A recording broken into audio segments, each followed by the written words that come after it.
है विडंबना श्रेष्ठ संस्कृति अपनी भूल गए हम, पर गैरों की सड़ी गली संस्कृति पर फूल गए हम। हमारा भाईचारा तभी कायम हो सकता है जिस दिन हम समता की भावना को, मैत्री करुणा को आदर्श मान करके जीवन जिएंगे। और वास्तव में यदि इस देश के लोग बुद्ध हो जाएंगे तो इस देश में कभी युद्ध नहीं होगा। जहां बुद्ध होते हैं वहां युद्ध नहीं होता है।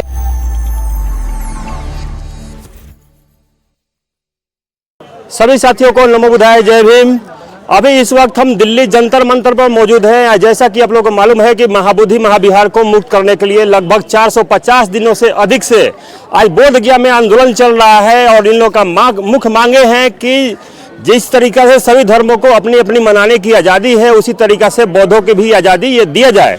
उसको एक बीटी एक्ट 1949 में ही बनाकर उसको बांध दिया गया है कि इसमें 4 हिंदू रहेंगे और 4 बौद्ध रहेंगे और यहाँ का जो डीएम रहेंगे वो भी गैर बौद्ध रहेंगे। इस तरीके का एक कानून बना दिया गया है।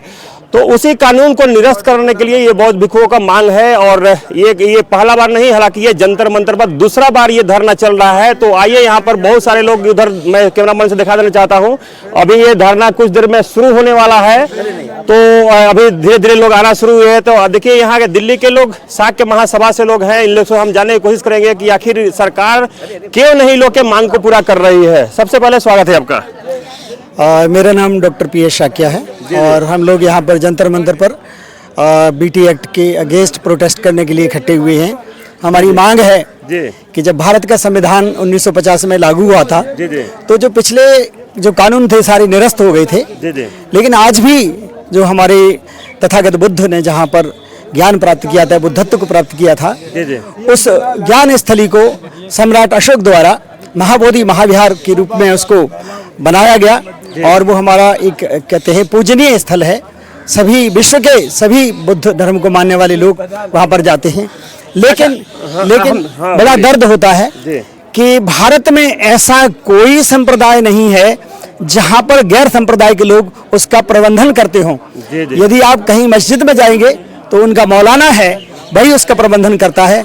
आप चर्च में जाएंगे तो पादरी वहाँ का प्रबंधन करता है।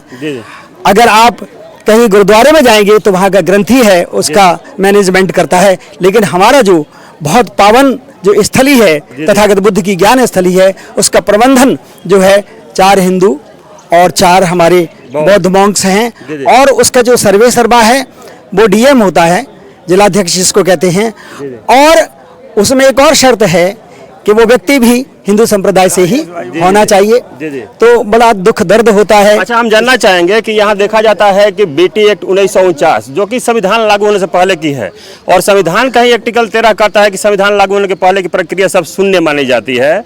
और संविधान का ही 25 से लेकर 28 तक एक्ट जो रहता है उसमें बताया जाता है कि जिसका जो धर्म है उसको मनाने की आज़ादी है। यानी कि दोनों तरफ से आप लोग का मांग सही है, फिर भी सरकार आप लोग को नहीं दे रही है। क्या कहेंगे?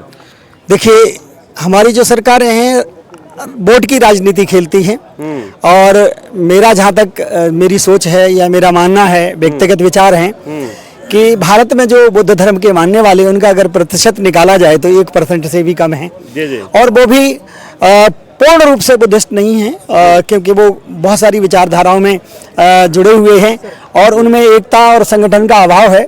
क्योंकि जिस समाज में संगठन नहीं होता है, एकता नहीं होती है, एकजुटता नहीं होती है और लगातार प्रयत्न करने की क्षमता नहीं होती है, वो अपने किसी भी मकसद में कामयाब नहीं होते हैं। यही कारण रहा है कि हमने संगठित होकर के कभी भी धरना प्रदर्शन नहीं किया। आज भी जब देख रहा हूँ कि यहाँ पर लाखों की संख्या में लोगों की संख्या होनी चाहिए और आज बहुत सारे कम लोग मुझे यहाँ पर नजर आ रहे हैं, तो यही हमारे पीछे रहने का, यही हमारी असफलता का मुख्य कारण है। जिस दिन हम बुद्ध की वाणी को समझ जाएंगे, बुद्ध के विचारों को समझ जाएंगे, उनके पक्के और सच्चे अनुयायी बन जाएंगे, उस दिन कहते हैं संघे शक्ति कलियुग, एकता में ही शक्ति है, कलियुग उसी में बल है।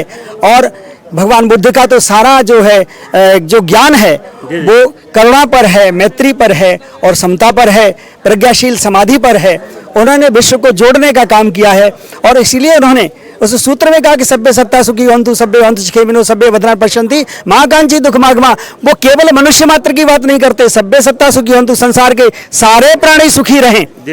तो है विडंबना श्रेष्ठ संस्कृति अपनी भूल गए हम, पर गैरों की सड़ी गली संस्कृति पर फूल गए हम। हमारा भाईचारा तभी कायम हो सकता है जिस दिन हम समता की भावना को, मैत्री करुणा को आदर्श मान करके जीवन जिएंगे। और वास्तव में यदि इस देश के लोग बुद्ध हो जाएंगे तो इस देश में कभी युद्ध नहीं होगा। जहाँ बुद्ध होते हैं वहाँ युद्ध नहीं होता है। चलिए। जय भीम, नमो बुद्धाय, जय भारत। जय भारत। तो देखिए इनका कहना है कि जैसे एक तिल्ली को हम अगर तोड़ते हैं तो आसानी से टूट जाता है, वही तिल्ली अगर 10 लेंगे एक साथ तोड़ने की कोशिश करेंगे तो वो तिल्ली टूटती नहीं है। यानी कि कहीं ना कहीं इनका कहना है कि हमारी जो संगठन है वो कमजोर पड़ रही है। अभी हमारे पास यहाँ पर मौजूद है माननीय आकाश लामा जी, जिनसे जानने की कोशिश करेंगे क्या मुख्य मांगे हैं इनकी। सबसे पहले स्वागत है। धन्यवाद आपको, बहुत बहुत धन्यवाद। भाई लाखों की संख्या में जंतर मंतर पर लोग आने के लिए आह्वान किए हैं, क्या कहेंगे? लाखों भी नहीं, यहाँ तो परमिशन ही 200 से ज्यादा दिया नहीं है। अच्छा अच्छा। आप देख रहे हो वहाँ पर सिक्योरिटी, देखिए पहले जंतर मंतर में ऐसा सिक्योरिटी कभी देखा नहीं था मैंने। जी जी। पूरा गन, गाड़ी, लश्कर, लावा लश्कर लेके ऐसा लग रहा है कि कोई छावनी में घुसे लग रहा है।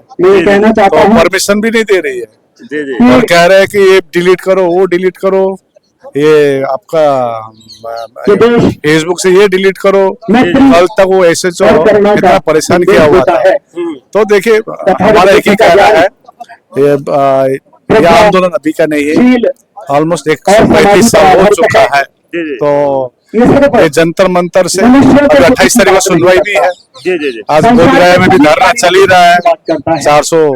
437 दिन हो चुका है, 437 दिन हो चुका है। जी जी। तो अब सरकार कब तक हमारी परीक्षा लेते रहेंगे? जी। तो आज जंतर मंतर से एक आवाज आएगी सरकार को, यदि दूर पड़ती है बिहार तो हम लोग ये दिल्ली आ गए फिर से। जी जी जी। पिछले साल भी किए थे धरना 2 दिन का यहाँ पर। जी जी जी। तो आज 1 दिन का धरना है, तो सरकार जल्द से जल्द। इस धरना से आपको 28 तारीख का जो फाइनल फैसला होने वाला है उस कुछ असर पड़ सकता है कि नहीं? देखिए हमारा तो बारंबार, हम तो जो 400 कितने दिनों से हम लोग 37 दिनों से जो आंदोलन चला रहे हैं ना, जी जी। सरकार से देखिए अनुरोध कर रहे हैं, या कोर्ट में हो, कोर्ट में भी पहले जी विचार दिन नहीं हो रहा था, कम से कम 2025 से कंटिन्यू हियरिंग हो रही है। अब हमारे लोगों को उसका कर फिर उसमें भी विघ्न बाधा करना चाह रहे थे, तो ये हम मानने वाले नहीं है। आज अब लगभग मैं अभी देख रहा था, सबसे बात कर रहा था, लगभग हम लोग यहाँ पंजाब, हरियाणा, दिल्ली, इसी प्रकार उत्तर प्रदेश, राजस्थान, मध्य प्रदेश, छत्तीसगढ़, महाराष्ट्र, बिहार से काफी बनते लोग आए हैं। तो लगभग पूरी आसपास के जितने भी राज्य हैं वहां से हम लोग आए। एक शांतिपूर्वक एक धरना रहेगी और सरकार को हम लोग बारंबार ये कहते हैं, हम लोग को परमानेंट सोल्यूशन चाहिए और हमारे महाबोधि महाविहार में हम ही कंट्रोल करें। आइए, सभी आ सकते हैं यहाँ पर दर्शन करने के लिए, पूजा पाठ कर सकते हैं, लेकिन जिस प्रकार अभी मैं आते आते एक ड्राइवर मेरे को बोल रहा था, तो मस्जिद तो मुसलमान के हाथ में होती है, हिंदू के हाथ में तो नहीं होती है, बौद्ध के हाथ में नहीं होती है। तो ये महाबोधि महाविहार सबसे पवित्र जगह है, इसमें पूरी कमेटी में बौद्ध हो। अच्छा, कुछ बौद्ध भिक्षु हैं, उनका कहना है कि जो BT एक्ट है वो बिल्कुल सही है, इस विषय में क्या कहना आपको? देखिए मैंने कहा ना आपको कि वो उनका सोच होगा, वो कोई बातें में बोल रहा होगा, लेकिन इतिहास में जाकर कौन सही काम कर रहा है ये तो पता चल ही जाएगा। ठीक है ना, हम तो यही चाहते हैं भाई, हमारे बौद्ध स्थल है, हमको परमानेंट सॉल्यूशन चाहिए। धन्यवाद। चलिए, बहुत बहुत धन्यवाद। एक बार परिचय बता दीजिए भैया। मैं एडवोकेट रामवीर सिंह दिल्ली में रहता हूं और दिल्ली में ही प्रैक्टिस करता हूं, हाई कोर्ट में और जो लोअर कोर्ट है सभी में प्रैक्टिस करता हूं। आज दिल्ली में 437 दिन से तो बौद्ध भिक्षु बोधगया में आंदोलन कर ही रहे थे, लेकिन आज दिल्ली जंतर मंतर पर पहुंच गए हैं अपने मांगों को लेकर, क्या कहना इस विषय में? जब सरकार को सुनाई ना पड़े तो सरकार के घर में घुसकर हमें बताना पड़ता है और उन्हें जगाना पड़ता है। और आज हम सब लोग जो पूरे देश से आए हुए हैं वो सरकार के घर में घुसकर सरकार को जगाने आए हैं और अपनी बात कहने आए हैं। इतना सारा आप लोग आवेदन दिए, ज्ञापन दिए, जगह जगह पर मसाइल जुलूस चल रहा है, रैली चल रहा है, फिर भी सरकार को सुनाई नहीं दे रहा है। आज 437 दिन से ज्यादा हो गया। ऐसा नहीं है कि सरकार को सुनाई नहीं दे रहा है, सरकार को सब सुनाई देता है, लेकिन जो सरकार है वो तौलती है वोटों से और हमारी जनता जो है वो इतनी जागरूक नहीं है। अगर हमारे जो बहुजन समाज है अगर जागरूक हो जाएगा, उसी दिन हमारी बात ये मान के चलिए हमें कुछ बताने की जरूरत नहीं पड़ेगी, अपने आप से कर देंगे वो। उनको लगता है कि ये लोग सोया हुआ समाज है ये कुछ नहीं कर सकता। जी जी तो और अब धीरे धीरे जब से ये आंदोलन चला है हमारा समाज जाग रहा है और सरकार को इस चीज का भी अब पहले हो सकता ना पता हो, नहीं कॉग्निजेंस ले रही है, लेकिन आज की डेट में सरकार भी कॉग्निजेंस ले रही है। जी जी। चलिए, तो कहने का मतलब कि आज नहीं तो कल आप लोगों को बुद्ध विहार मिलेगा। बिल्कुल 100% जो बौद्ध गया का मैनेजमेंट है, बौद्ध विहार का मैनेजमेंट है, पूरी तरीके से बौद्धों के हाथ में होगा और ज्यादा समय नहीं है। हमारा सुप्रीम कोर्ट में भी मुकदमा चल रहा है, 28 तारीख को पेंडिंग है, उसमें भी हमारे फेवर में ही जजमेंट आएगा और गवर्नमेंट भी फेवर में करेगी। थोड़ा सा तौल रही है वो कि कितनी क्षमता है हम बौद्धिस्टों में, तो तौल रही है और करेगी 100%। चलिए, तो देखिए आगे सरकार क्या करती है। देखिए और भी कुछ लोग हैं, उनसे भी बात करेंगे। अपना परिचय बता दीजिए। मैं सतीराम साक्या हूँ सर। इस टाइम दिल्ली में विकास नगर इकाई का अध्यक्ष अखिल भारतीय साक्य महासभा का। मैं भी सर यही सब कहना चाहता हूँ कि सरकार तो सब कुछ जानती है, ऐसी बात नहीं जानती है, लेकिन जो हमारे एडवोकेट साहब कह रहे हैं वो बिल्कुल सत्य बात है कि वो भी कहीं न कहीं देखते हैं कि लोगों का मूड और माहौल क्या है, समय क्या चल रहा है, अपडेटिंग क्या है। और आजकल आप देख ही रहे हो कि जिस तरह से लोगों की ये समझ में नहीं आ रहा है। हाँ, तो क्या कह सकते हैं। आप देख रहे इतने सारे लोगों को मैंने कई दिन से वीडियो बना के डाल रहा हूँ, लोगों को अपडेट दे रहा हूँ, फोन कर रहा हूँ, और एक बस भरने के लिए मतलब मैंने सब तरह की उनसे बातें की हैं। कल से मैं लगा पड़ा हूँ और मैं तब भी मेरे पास मतलब 30-35 लोगों से ज्यादा मैं नहीं ले आ पाया। तो अब हमारे लोग देखिए कि सोचते क्या हैं और क्यों नहीं इस तरह का जो है आ पा रहे हैं, क्या उनके अंदर दिक्कत है। कहीं न कहीं हमें बहुत गहराई से इस विषय को उठाना पड़ेगा, समझना पड़ेगा, सोचना पड़ेगा और आगे बढ़ना पड़ेगा कि आखिर बात क्या है और ये दिक्कत क्या है, लोग क्यों नहीं इकट्ठे हो पा रहे हैं। इस पे हम लोगों को एक बार और सोचना पड़ेगा, मनन करना पड़ेगा सर। तो इसमें अभी मनन ही करते हैं और आज देखते हैं क्या क्या हमारे सामने नए चैलेंजेस आते हैं, उस पर हम आगे फिर काम करेंगे। ठीक है सर, धन्यवाद। देखिए चंद्रबुद्धि पाटिल जी भी यहाँ मौजूद हो गए हैं।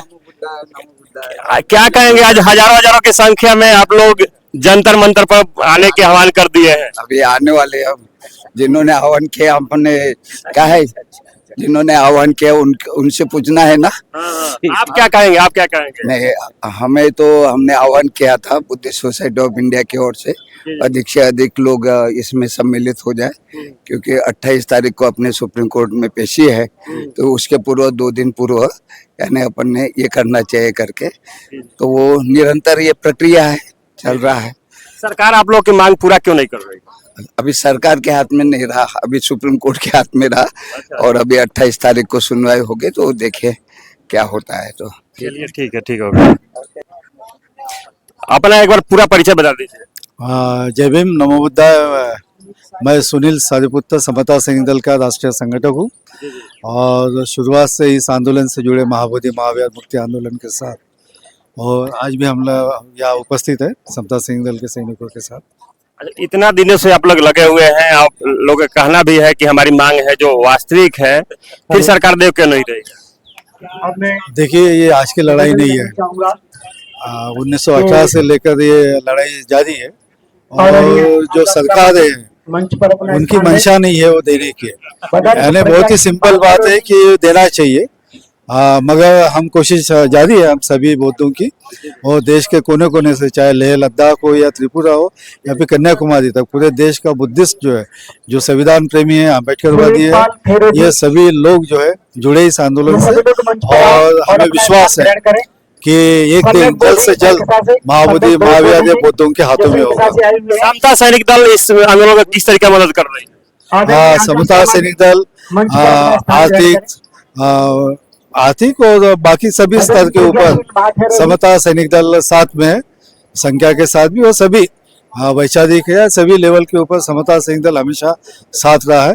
माननीय आकाश लामा जी और बनते महादेव प्रज्ञाशील जी, इनके नेतृत्व में जो चल रहा है आंदोलन, हम उसके साथ हैं। चलिए, बहुत बहुत धन्यवाद सर।